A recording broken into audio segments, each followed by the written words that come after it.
Hola, muy buenas noches. Estamos en otro micro más de la hemeroteca, compartido con el Fotoclub, Así es. con nuestro amigo Luis Navas y quien les habla, Eduardo Agüero.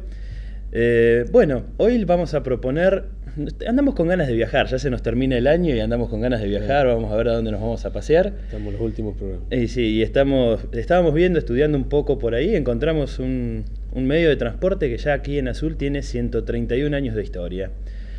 Nos estamos refiriendo al Ferrocarril del Sud, ahora lo conocemos como el Ferrocarril Rock. Así es. Así que si el operador lo dispone, vamos con las primeras imágenes.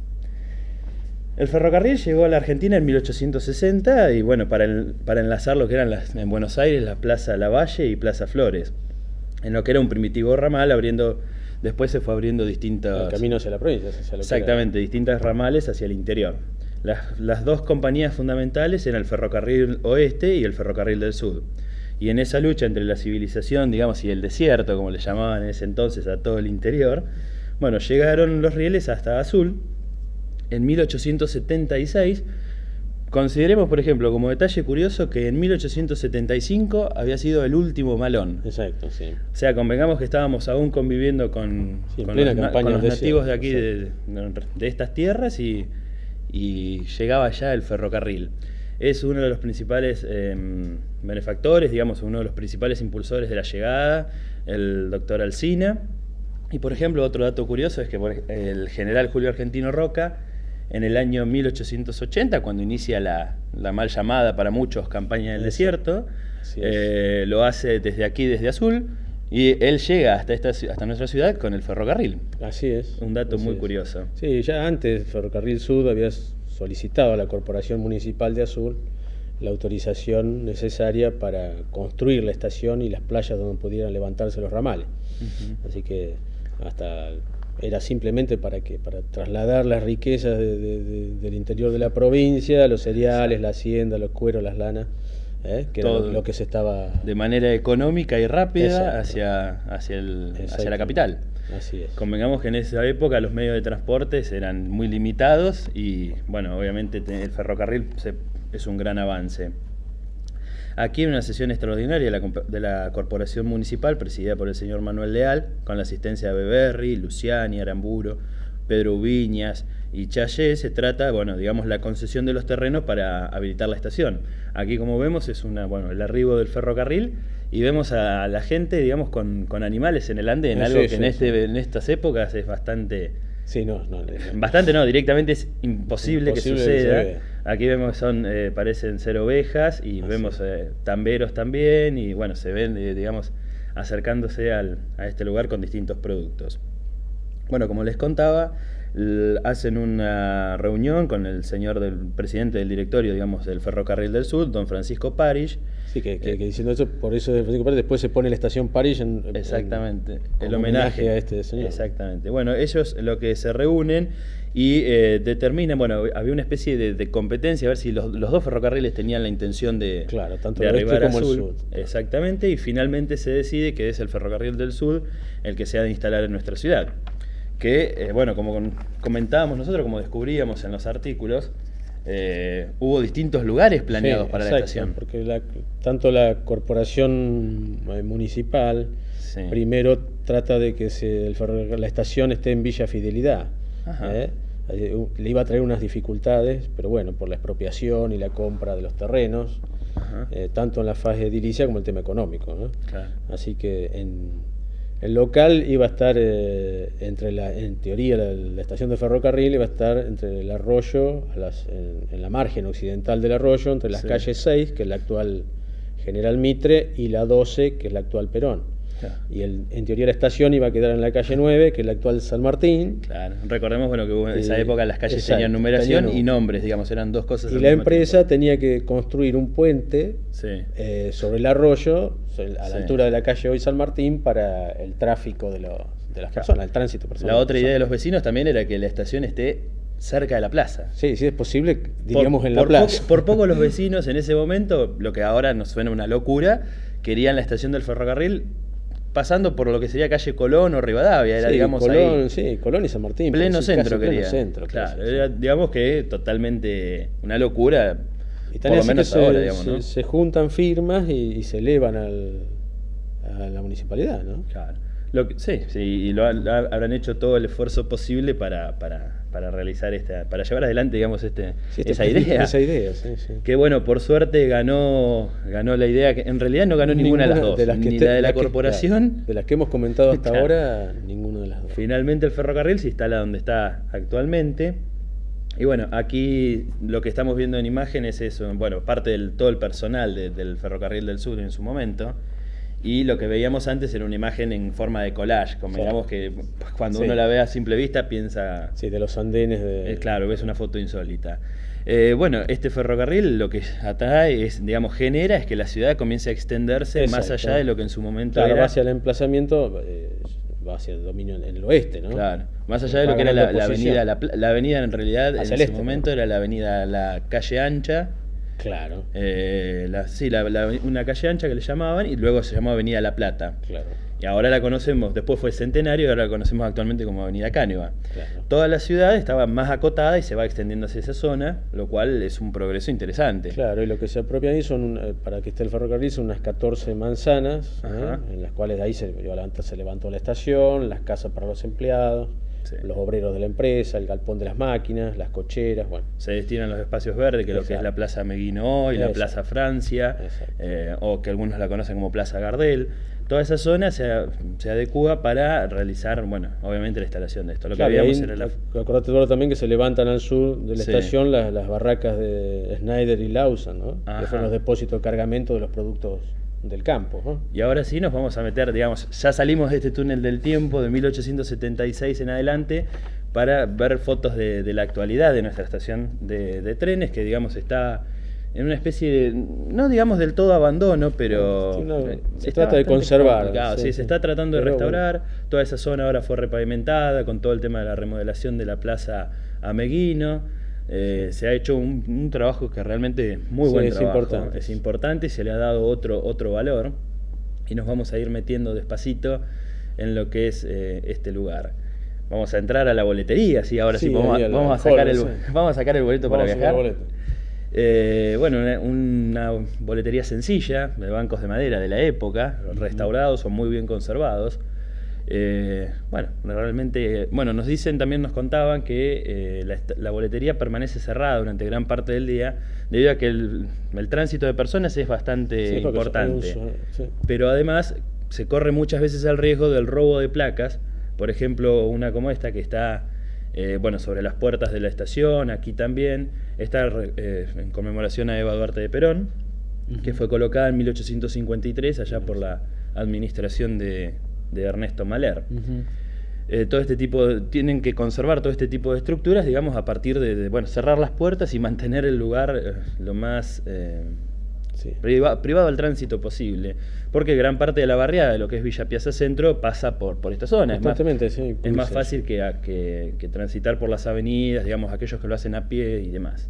Bueno, aquí vemos lo que es la boletería, que conserva parte del original, con estas maderas que lo han modificado un poco, pero conserva la estructura fundamental. Vemos lo que es el piso, gastado por los años. Se habrán pasado personas por este lugar, ¿no? Sí. Pero también muy bonito, y como siempre destacamos en las casas, el trabajo de los pisos es muy interesante. Y aquí ya estamos en la zona del andén. No sé si se logra apreciar realmente en la fotografía, pero hay una parte que dice sala de señoras. Así es. Tenían su lugar los caballeros para instalarse, para descansar, para esperar el tren, y tanto así lo tenían las damas. Digamos, la mezcla en esa época no estaba bien vista. Es cierto que había una confitería y un restaurante, ¿no? Además, exacto, ese es otro dato interesante. Aquí vemos la placa que recuerda que fue instalada en 1976, tras los 100 años de la llegada del ferrocarril azul. Digamos, una placa que por suerte se conserva, que data de nuestra historia y muy interesante, por demás interesante. Dentro de las dependencias, como estaba el restaurante en aquella época, era un restaurante particular a cargo de don Antonio Cuitiño, es como un dato... Otro dato curioso.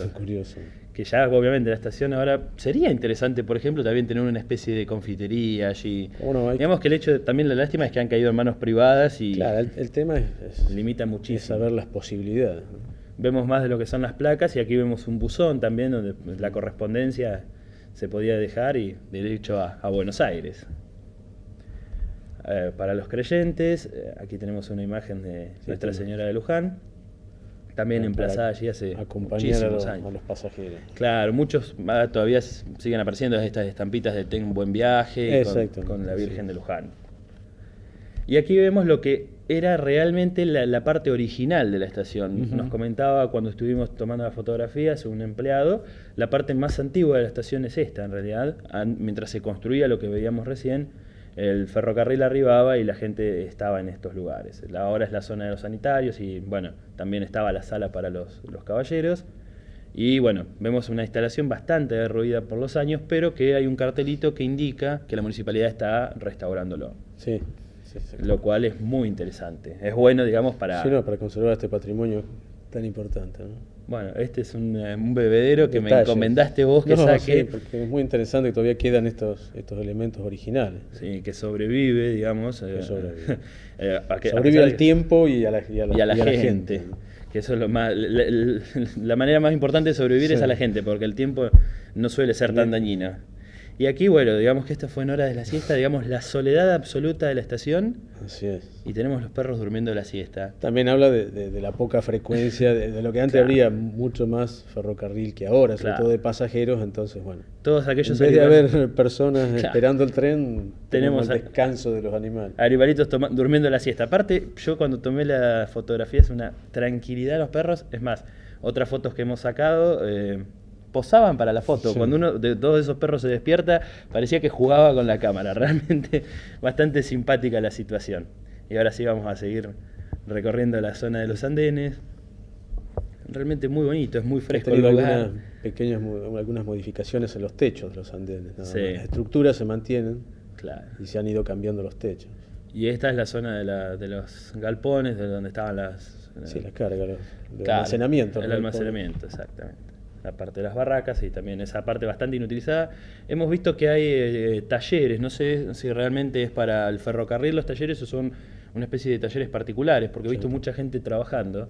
No quise interrumpirles, pero estaban haciendo algún oficio. Y aquí vamos a lo que era la zona de los galpones de maquinaria, digamos. Claro. Acá sí se hacía la reparación de los... Sí, el mantenimiento de las máquinas. Exactamente, vagones y la maquinaria en general.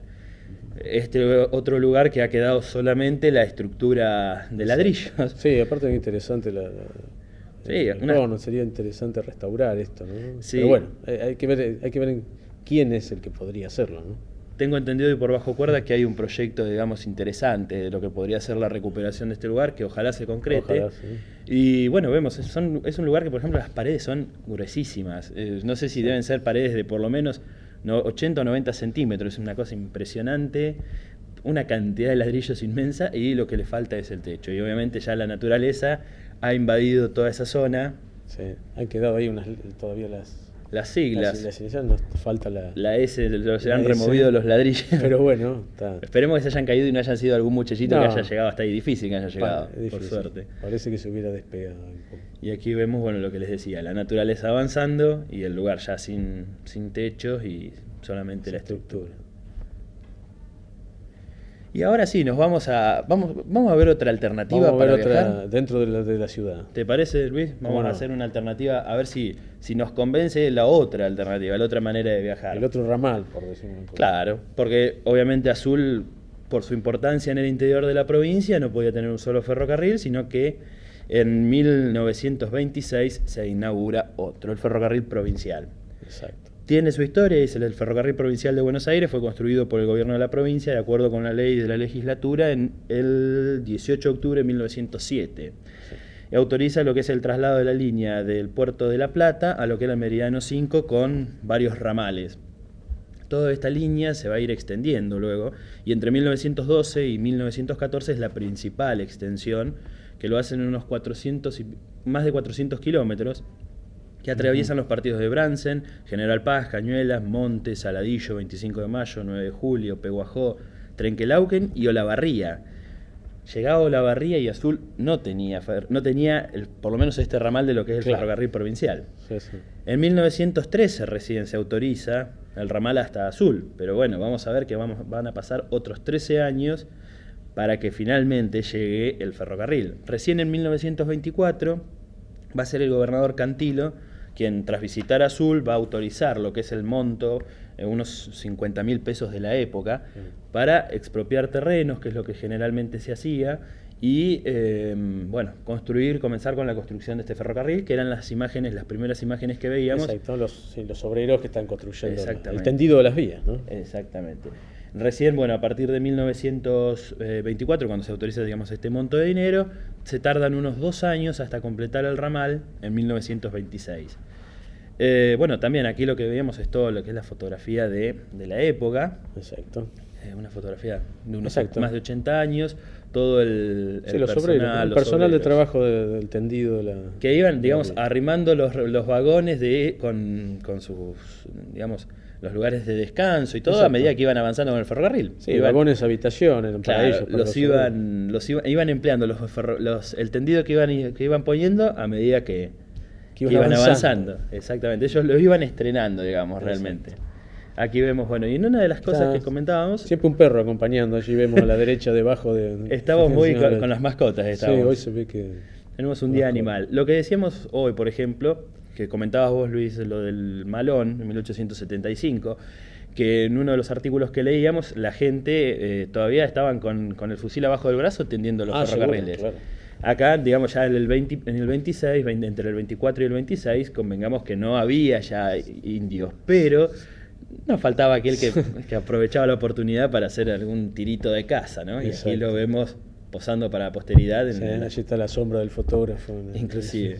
¿Y cómo se llamaban estos? Son zorras, ¿verdad? Sí, las zorras que las se llaman. van trasladando a través de las vías. Bueno, aquí son los obreros que estaban construyendo el tanque de agua, ¿no? Del ferrocarril provincial. Para proveer, a todo lo que era la estación. Exacto. E inclusive el personal mismo en su momento. Y ya con lo que les decíamos, que iban estrenando las vías a medida que las iban tendiendo, y aquí vemos las pequeñas construcciones que hacían para descansar, un tendido de unos 300 se iban instalando en ese lugar, trabajaban y seguían avanzando. Claro. Un tendido de 300 kilómetros llevaba su tiempo. Calculemos que son 2 años los que pasan entre el decreto que decide la construcción hasta el año 26. Y lo que vamos a ver aquí es ya... Sí, acá nos acercamos ya a la avenida de ese primer tren para inaugurar este tramo, ¿no? El ramal. Creo que no lo aclaramos, el ferrocarril provincial, casi todos ahora lo conocemos, ubicamos el lugar, pero estaba en lo que es la avenida Güemes, la prolongación de la avenida Perón, del otro lado del arroyo, en el barrio Villa Fidelidad, en la zona de Villa Fidelidad. Uh-huh. La estación actualmente está desafectada, así que... Sí, como estación, pero ha quedado la estructura. Ha quedado la estructura. Y allí funciona un jardín de infantes. Exacto. Así que por el ferrocarril provincial no vamos a poder viajar. No nos vamos a poder ir de vacaciones. Vías. Aquí llegaba el ferrocarril en ese año 26, lo que era todo un acontecimiento. Sí. Miren, la gente esperando, embanderado el lugar, y la gente con la emoción de que llegaba otro ferrocarril. De la gente a la llegada del ferrocarril. Y contaban como anécdota que cuando se planea el ferrocarril se lo piensa del otro lado para extender la ciudad hacia la otra margen del arroyo. Que también es lo que comentábamos, que si no se construyen barrios en esa zona, la gente por lo general no lo elige como un lugar para vivir. Es bastante insólito esto, ¿no? Son mayoritariamente barrios, no hay casas particulares. Sí. Y aquí sí, ya venía el maquinista, ya en el año 26, posando para la fotografía debajo de la sombra de los toldos, y llegaba el tren. Iba llegando. Y la gente que lo esperaba, lo salían a recibir, cuando ya el tren pasaba, la gente por detrás de la vía seguía el paso imponente del ferrocarril. Imaginemos, ¿no?, lo que debe haber sido cuando la ciudad era un silencio, que no había vehículos, escuchar el tren sobre los rieles y la bocina. La bocina y sabiendo que venían... ¿Hasta dónde se escucharía? Y aquí vemos los últimos detalles, una foto armada, montada, para... Como que están todavía colocando los últimos clavos, remaches, así. Algún personaje importante debe haber sido algún director de lo que era el ramal o algo por el estilo, colocando, los últimos remaches. Y aquí sí, ya el arribo. Sí, aquí vemos la llegada de ese primer ferrocarril, primer tren la gente, agolpada contra los rieles, y el escudo nacional al frente del tren. Claro, es que venía con autoridades provinciales, ¿no? Claro. Entonces, todo un lujo. Y aquí acompañando, la autoridad controlando un poco. Controlando allí a la gente para que no... Interesante, nunca falta algún vendedor allí a la izquierda. Sí, ¿no? Con los canastos, interesante. Interesante el detalle, Luis. Sí. Y la gente, bueno, las mujeres, las damas con las sombrillas, también lo vemos ahí, la señora de blanco. Se nota un día muy soleado. Bajo el sol, obviamente, lo que debe haber sido ese lugar. Y aquí sí, ya un paso de un tren. Esta foto no es del 26, es posterior, ya cuando la estación estaba terminada, pero cuando aún funcionaba. Sí, tenemos que agradecer a la directora del Jardín Infante que nos ha permitido poner estas imágenes. Exactamente. Y aquí sí, la estación, digamos allá por los años 30, así es, culminada, y ahora vamos a salir de este túnel del tiempo y vamos a ver pequeños cómo está ahora, sí, algunos detalles. Exactamente. De la arquitectura, que se trata de mantener original. Comentaban que las restauraciones tienen que mantener la originalidad del proyecto, ¿no? Y estamos con los animalitos, pasábamos de los perros, ahora tuvimos ovejas, ahora hay palomas. Perros, ovejas e inclusive palomas. Estamos muy animales. Sí, allí se ve que se está trabajando en la fachada, ¿no? Y se va a hacer original esas molduras que están faltando. Importante es eso. Importante porque, digamos, podemos llevar a la ciudad, digamos, a su época de oro en cuanto a estructura edilicia. Y es el cuidado de un patrimonio, ¿no? Exactamente. Edificios y lugares que, como siempre, rescatamos a través de la hemeroteca. Bueno, acá están las palomas. Teníamos palomas. Siempre tratamos de rescatar a partir de la hemeroteca estos lugares que, digamos, que hace que otras ciudades realmente... Nosotros envidiamos muchas veces el progreso de otras ciudades, pero también a nosotros, aunque no lo creamos, nos envidian también por todas estas pequeñas joyas que tenemos. Exactamente, ¿no? De poder conservar una historia de la ciudad. Por ejemplo, conozco Tandil y es difícil transitar 4 o 5 cuadras, como por ejemplo la calle, lo que es aquí calle Bolívar, que sean todas casas antiguas. El lujo y digamos lo que eran las pequeñas perlas estas que veíamos, como hemos visto con el programa de la casa de los Etchepare Piazza y demás, hacen de que nuestra ciudad sea particular en el interior, más allá de otro progreso que pueda haber de la mano de industrias o fábricas. El progreso de nuestra ciudad pasó por otro lado, visto está. Y por suerte han quedado estos testimonios interesantes. Vemos todo lo que es estos detalles de los techos de tejas, con realmente con cosas muy importantes. Sí, mostrando la arquitectura.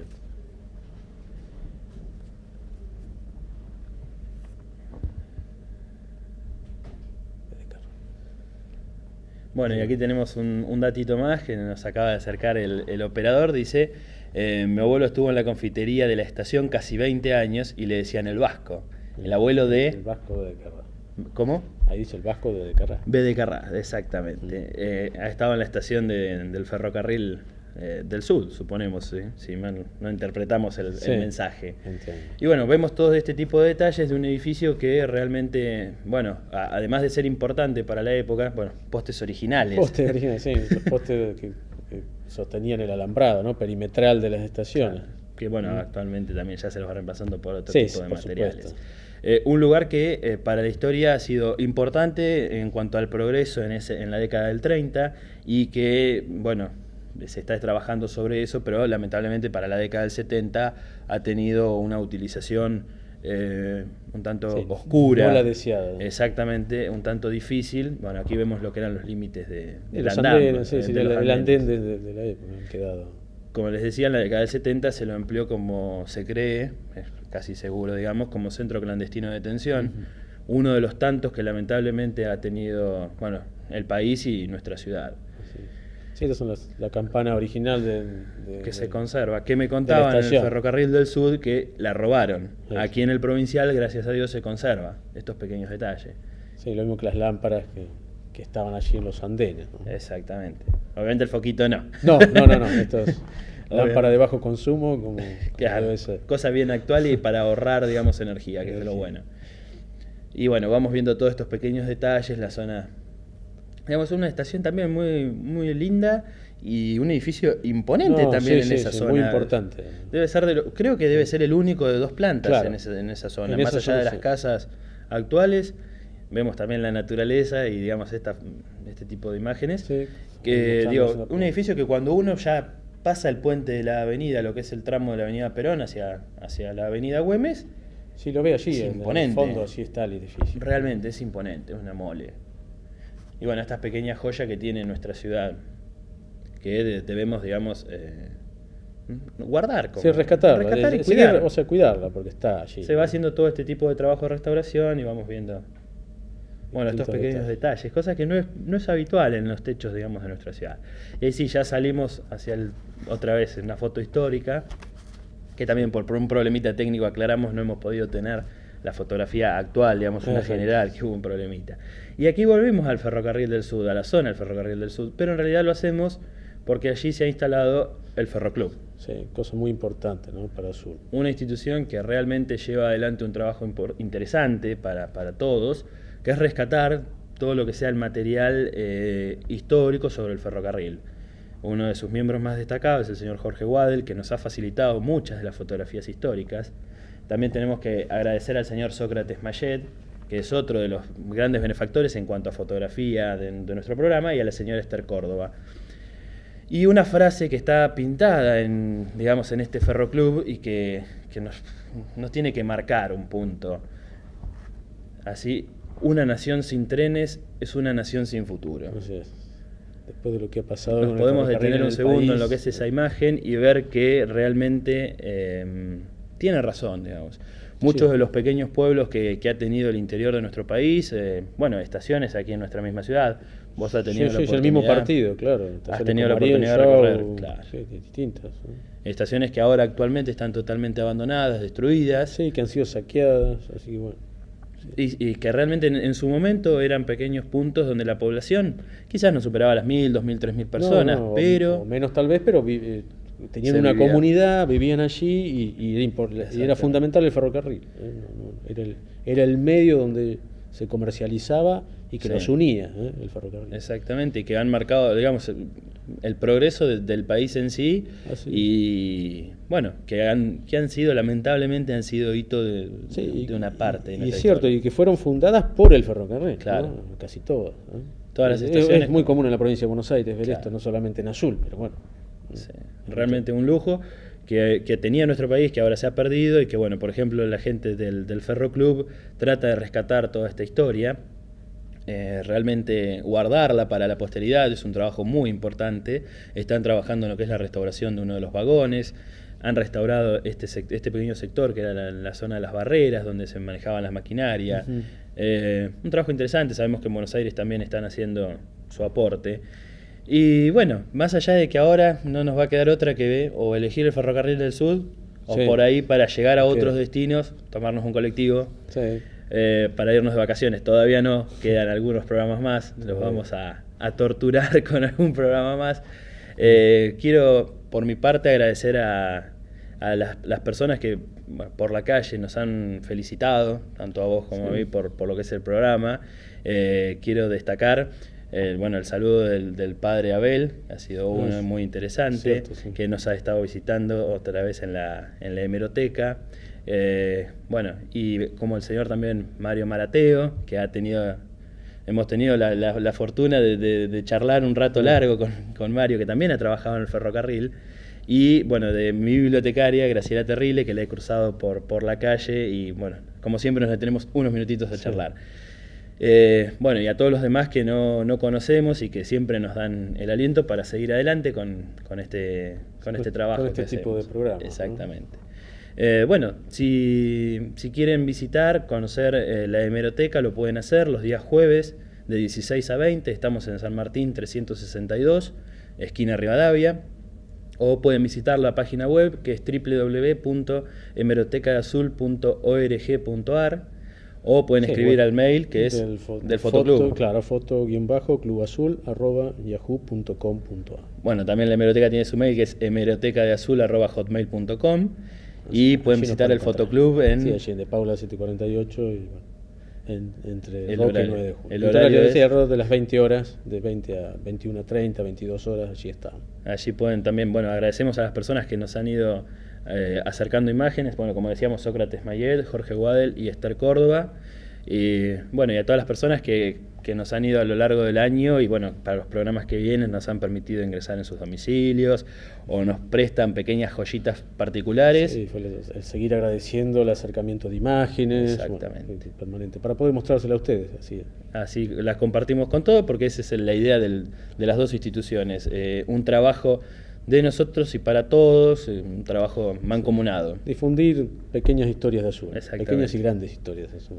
Yo diría que pequeñas nosotros cuando las editamos y las trabajamos en un CD, pero cuántas riquezas, ¿no? Pero reflejan mucho. Sí, cuántos años de oro ha tenido nuestra ciudad. Les agradecemos muchísimo y si Dios quiere nos estaremos viendo en el próximo micro. Hasta el próximo micro.